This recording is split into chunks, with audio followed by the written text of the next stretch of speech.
What if Carthage won the Punic Wars? I'm actually surprised they didn't do this timeline earlier. The Punic Wars were one of those times in history where if anything went differently, history would have gone in a radically different path. And this is actually pretty fertile ground for alternate historians, because it hasn't been done very much, because the Punic Wars were simply so important that it's very tough to figure out what direction history would have gone if they would have gone differently. But here I am, Whatifalthist, doing it. So, what would happen if Carthage won the Punic Wars? What would the borders be like? What would the rest of history be like? What would culture be like? That is the question of this alternate history. In this timeline, the Romans never capture the Carthaginian messenger in between Hasdrubal and Hannibal, and thus their two armies are able to meet up in central Italy and crush Nero's army at the Battle of Metaurus. With their combined forces, the Carthaginians are able to conquer Rome itself, and thus, in the confusion, the Carthaginians are able to re-establish a sea route from North Africa to Italy and re-establish supply and reinforcement routes. Thus, Rome's Italian allies, realizing that the war had swung against their favor, ally with Carthage, and finally Rome is crushed. Italy either collapses into small puppet states that the Carthaginians can hold together through economic and military dependencies, or the Carthaginians simply take over Italy and bring it directly into the Carthaginian Empire. This victory would make the Barcas the most powerful political group inside Carthage, and since the Barca stronghold was in Spain, the Barcas would want to expand their power, so the Carthaginians would conquer all of Iberia in this timeline. A major difference between Carthaginian and Roman foreign policy is that the Carthaginians didn't conquer territories to expand the empire. The Carthaginians actually didn't like having many wars because it would make them raise taxes, and the Carthaginians are pragmatic businessmen, and so the Carthaginians only conquered territories if it would help their trade routes or to expand their wealth. This is why the Carthaginians expanded into southern Spain, and so the Carthaginians in this timeline never would have had the large empire the Romans did.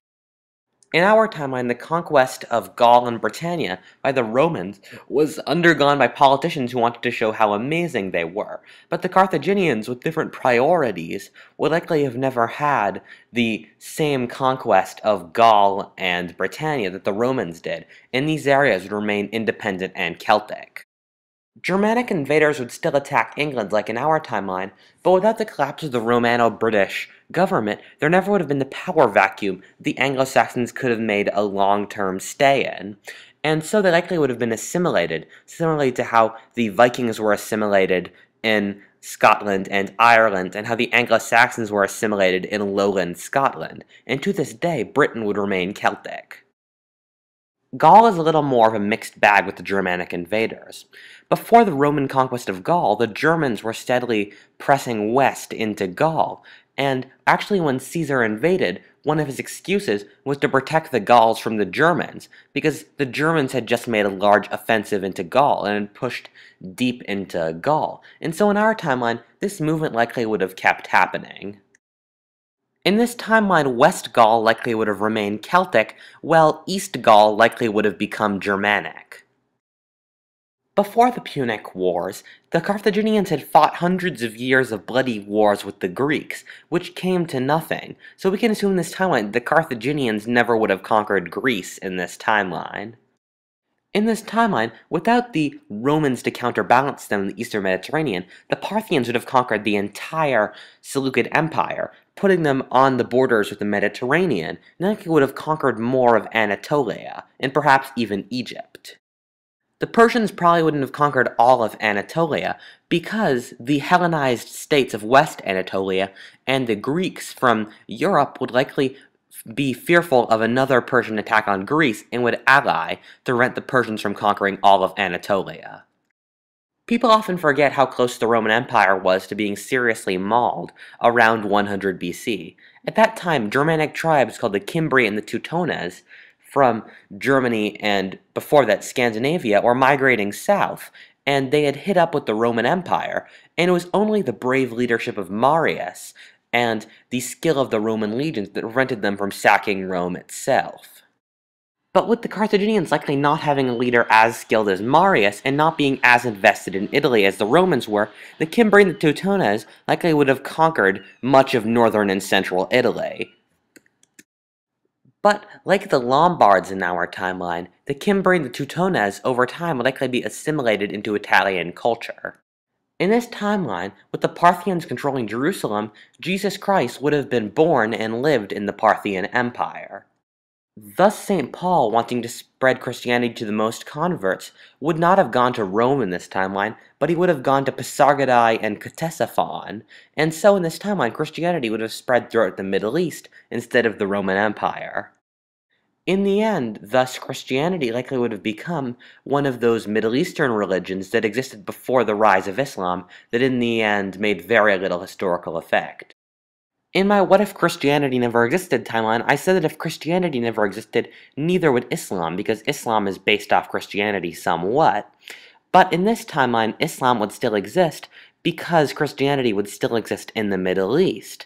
And since Muhammad was a traitor, he would have heard about all of these religions, and thus would still be receptive to Christianity. The Muslim invasions would still happen in this timeline, mainly because the plague of Justinian would still happen, thus lowering the populations of all the areas the Arabs attacked, thus making them easier to conquer, and the Muslim world would still be led by some of the greatest leaders in world history. The Carthaginian territories in North Africa, except Morocco, would likely be conquered by the Muslims in this timeline.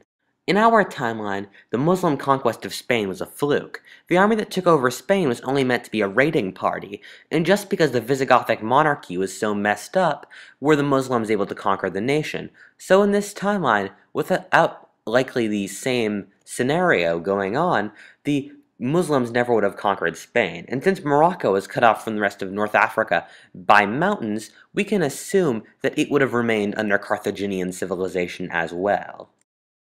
You might assume that the rest of Europe would convert to Islam, but what I've found is that temperate forests and Islam don't really mix well. I can't think of a single place in the world that is temperate forests and worship as Islam, and the reason for that I think is that Islam does not allow the consumption of pork, and the hogs thrive best in temperate forests, so they're a larger part of the diet. Also, alcohol is needed to get through the cold winters, and Islam has a ban on alcohol, so what religion would take Islam's place? Surprisingly, Mithraism. For those of you that don't know, Mithraism was a Persian cult that was very popular in the Roman Empire, especially amongst the military and the government. And if I was in 100 AD and I had to guess who would come on top in the Roman world religiously, I would guess Mithraism, just due to its sheer popularity, because it believed in equality amongst all men, and because of its popularity amongst the powerful. And so it's not unlikely to think of it coming on top in a different timeline. And also a religion preaching manliness and strength would probably be more popular amongst the Celtic and Germanic tribes than a religion preaching fraternity and love, like what Christianity was. Since the Carthaginians would be searching for allies against the Muslims, they likely would have come into many alliances with the Celts and the Germans against the Muslims, and so since many of the alliances would have happened, likely at one point to cement these alliances the Carthaginians would have also converted to Mithraism. Since Mithraism was a pretty sexist religion, and since the West was the focal point for feminism, we can assume that if Mithraism was the main religion of Europe, that nothing even close to feminism or gender equality would have happened in this timeline. Since abolitionism only happened in Christian nations, we can assume that there's a correlation somewhere, and with Mithraism this correlation might not exist, so in this timeline slavery still might exist. To be continued, find out what happens next in What If Carthage Won the Punic Wars Part 2. Whatifalthist. Thank you for watching.